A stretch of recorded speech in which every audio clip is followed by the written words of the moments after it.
అందరికీ నమస్తే అండి. మనం ఈ వీడియోలో జూబ్లీ హిల్స్ ఉప ఎన్నికల్లో ఏ పార్టీ ఎమ్మెల్యే అభ్యర్థి అక్కడ గెలవబోతున్నారు? ఈ అంశం అయితే మనం డిస్కషన్ చేద్దాము. మీరు మన ఛానల్ ఫస్ట్ టైం చూస్తుంటే తప్పకుండా సబ్స్క్రైబ్ చేసుకోండి. అలాగే లైక్ చేయండి. లైక్ చేయడం ద్వారా నాకు మోటివేషన్ కొట్టింది. ఈ వీడియో మరో కొంతమందికి ఇన్ఫర్మేషన్ వెళ్తుంది. సో జూబ్లీ హిల్స్ ఉప ఎన్నికల్లో బీఆర్ఎస్, కాంగ్రెస్ పార్టీ, అలాగే బీజేపీ పార్టీ 3 ప్రధాన పార్టీలు అయితే జూబ్లీ హిల్స్ ఉప ఎన్నికల్లో పోటీ చేయడానికి ముందుకొచ్చాయి. 3 ప్రధాన పార్టీలు. సో 3 పార్టీల గురించి మనం చెప్పాల్సిందేం లేదు. 3 పార్టీలు కూడా గట్టి పోటీతత్వం, ఒక పార్టీకి మించి ఒక పార్టీ పోటీతత్వం ఇవ్వడానికైతే 3 ప్రధాన పార్టీలు అయితే సిద్ధంగా ఉన్నాయి.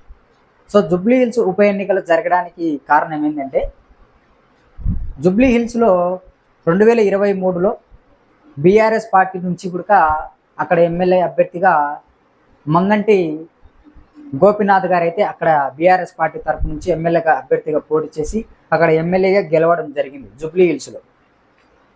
సో అయితే గోపీనాథ్ గారు ఆయన రీసెంట్గా ఈ సంవత్సరమే జూన్ 8వ తేదీన ఆయన వ్యక్తిగత అనివార్య కారణాల వల్ల సో ఆయన మరణించడం జరిగింది.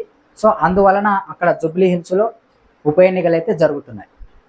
సో జూబ్లీ హిల్స్లో 3 ప్రధాన పార్టీల అభ్యర్థుల విషయానికి వస్తాము. మొదటగా బీఆర్ఎస్ పార్టీ నుంచి గోపీనాథ్ భార్య మంగంటి మాధవి గారు అయితే బీఆర్ఎస్ పార్టీ నుంచి ఆమె అక్కడ పోటీతత్వం ఎమ్మెల్యే అభ్యర్థిగా ఆమె పోటీ చేస్తుంది. జూబ్లీ హిల్స్లో గోపీనాథ్ గారి కళలను ప్రజలకు ఎల్లప్పుడూ ఆయన ప్రజలకు ఏదైతే ఆయన సేవ చేస్తానని, ఆయన ప్రజలకు ఏవైతే చేస్తాను అని హామీ ఇచ్చారో వాటన్నిటిని నెరవేరుస్తాము. అలాగే ఇంకా అభివృద్ధి పనులు జూబ్లీ హిల్స్లో చేస్తామని చెప్పి సో అలాగే జూబ్లీ హిల్స్లో బీఆర్ఎస్ పార్టీ తరఫున అలాగే మీ జూబ్లీ హిల్స్ ఎమ్మెల్యే అభ్యర్థి గోపీనాథ్ రెడ్డి భార్యగా నేను పోటీ చేస్తున్నా, నన్ను గెలిపించండి అని చెప్పేసి ఆమె అయితే జూబ్లీ హిల్స్లో శరవేగంగానే ఆమె ప్రచారం చేస్తున్నారు. అలాగే బీఆర్ఎస్ పార్టీ గురించి మనం ప్రత్యేకంగా చెప్పాల్సిందేం లేదు. కేటీఆర్ గారు అలాగే బీఆర్ఎస్ పార్టీ తరఫున ఉన్నటువంటి పార్టీ నాయకత్వం వల్ల కూడా ఎమ్మెల్యేలు, మాజీ ఎమ్మెల్యేలు అందరూ కూడా జూబ్లీ హిల్స్లో ప్రచారం అయితే చేస్తున్నారు. మొత్తం మీద చూసుకుంటే జూబ్లీ హిల్స్లో బీఆర్ఎస్ పార్టీ హవా అయితే నడుస్తుందని టాక్. సో కాంగ్రెస్ పార్టీ విషయానికి వస్తే కాంగ్రెస్ పార్టీ తరఫున ఎమ్మెల్యే అభ్యర్థిగా వి నవీన్ యాదవ్ గారు అయితే అక్కడ ఎమ్మెల్యే అభ్యర్థిగా కాంగ్రెస్ పార్టీ తరఫున జూబ్లీ హిల్స్లో పోటీ చేయడానికి దిగారు. సో నవీన్ యాదవ్ గారు కూడా 2023లో కాంగ్రెస్ పార్టీకి కార్యకర్తగా ఉండి కాంగ్రెస్ పార్టీ గెలుపు కోసం ఆయన క్రియాశీలకంగా పార్టీ బలోపేతం కోసం, పార్టీ గెలుపు కోసం ఆయన కృషి చేశారు నవీన్ యాదవ్ గారు. సో ఇప్పుడు ఆయనను జూబ్లీ హిల్స్ నుంచి ఉప ఎన్నికల్లో ఎమ్మెల్యే అభ్యర్థిగా ఆయన కాంగ్రెస్ పార్టీ తరఫున ఆయనను నిలబెట్టారు కాంగ్రెస్ పార్టీ అధినాయకులు. అలాగే జూబ్లీ హిల్స్లో కాంగ్రెస్ పార్టీ గెలుస్తుందని కూడా ఒక ప్రచారం. ప్రస్తుతానికి తెలంగాణ రాష్ట్రంలో కాంగ్రెస్ పార్టీ హవా అయితే నడుస్తుంది. కాంగ్రెస్ ప్రభుత్వమే ఇప్పుడు ప్రస్తుతానికి జూబ్లీ హిల్స్లో కొనసాగుతుంది.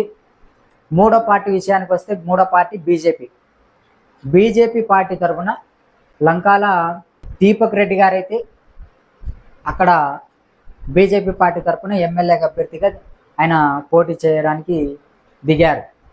అలాగే బీజేపీ అధిష్టానం కూడా లంకాల దీపక్ రెడ్డి గారు నేను జూబ్లీ హిల్స్ నుంచి ఎమ్మెల్యే అభ్యర్థిగా పోటీ చేయనని చెప్పినని కూడా ఆయన ప్రత్యేకంగా కూడా ఆయన చెప్పారు.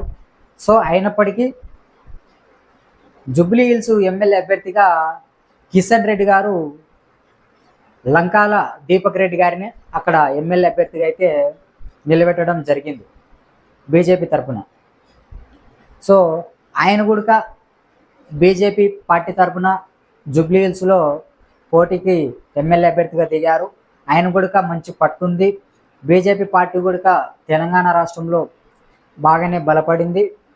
అలాగే అక్కడ బీజేపీ పార్టీ గెలుపు కోసం కూడా జూబ్లీ హిల్స్లో గట్టిగానే ప్రచారాలు చేస్తూ పోటీతత్వం ఇస్తున్నారు బీజేపీ పార్టీ ఎమ్మెల్యే అభ్యర్థులు. అలాగే బీజేపీ పార్టీ తరఫున ఉన్నటువంటి కిషన్ రెడ్డి గారు, అలాగే అక్కడ లోకల్ నాయకత్వం అంతా కూడా తెలంగాణ జూబ్లీ హిల్స్ ఉప ఎన్నికల్లో బీజేపీ అధిష్టానం మొత్తం ప్రచారం జోరుగానే చేస్తుంది. సో ఇదండి 3 పార్టీల బలాబలాలు ఇలా ఉన్నాయి.